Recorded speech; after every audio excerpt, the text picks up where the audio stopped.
একজন লোক খুব অসুস্থ, তা সে ডাক্তারের কাছে গেছে। ডাক্তার বলছে যে আপনার যা অবস্থা 2 মাস বাঁচবেন। ভয় খেয়ে গেছে। শেষে সে আল্লাহর কাছে খুব ফরিয়াদ করছে, আল্লাহ তুমি যদি আমাকে বাঁচায় দাও, তার একটা বাড়ি আছে প্রায় 5 কোটি টাকা দাম, যে আল্লাহ এই বাড়িটা আমি বিক্রি করে টাকা পয়সা সব দান খয়রাত করে দিব। আল্লাহ দোয়া কবুল করে ফেলছে। 2 মাস পর আস্তে আস্তে সে সুস্থ হচ্ছে, ডাক্তারের কাছে গেছে। ডাক্তার বলছে মিরাকল, কিভাবে হইলো? ও তো মনের মধ্যে দুঃখে, আপনি ভালো খুশি হন নাই? ও এখন বেঁচে গেছে, তো এখন আর মৃত্যু চিন্তা নেই, এখন তার বিল্ডিং এর চিন্তা। এখন সে বাসায় আসছে, চিন্তার, ওর ওয়াইফ বাচ্চা কাছে খুবই খুশি যে বাবা বেঁচে গেছে, অসুস্থতা থেকে মুক্তি পাইছে, খুব আনন্দের ব্যাপার। তা সে কি করছে? চিন্তা করতেছে, শয়তান তো রেডি আছে। সে চিন্তা করতেছে আল্লাহর সাথে ওয়াদা করছি, এই ওয়াদা কি বরখেলাপ করা যাবে? না, এটা তো ঠিক হবে না। তখন সে একটা বিজ্ঞাপন দিছে যে একটা বাড়ি বিক্রি হবে। বাড়ি বিক্রির জন্য বিজ্ঞাপন দেখে লোকজন আসছে। আসার পর বলতেছে বাড়ির দাম কত? বলছে আসলে আমরা 2টা জিনিস বিক্রি করব। বলছে কিরকম?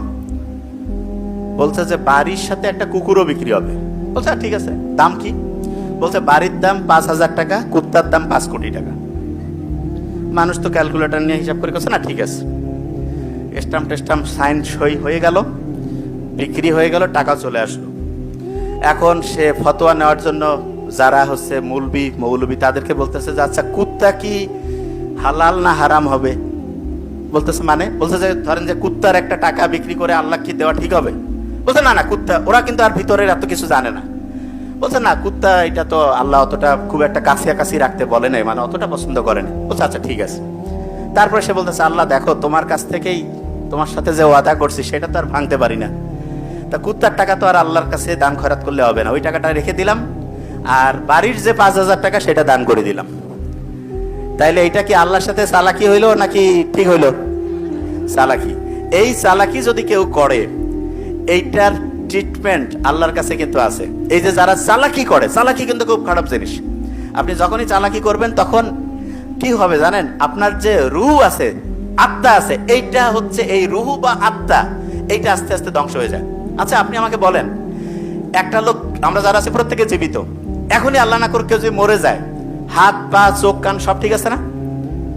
তারপরে সে কথা বলতে পারতেছে না, চলতে পারতেছে না, শুনতে পাচ্ছে না, দেখতে পাচ্ছে না।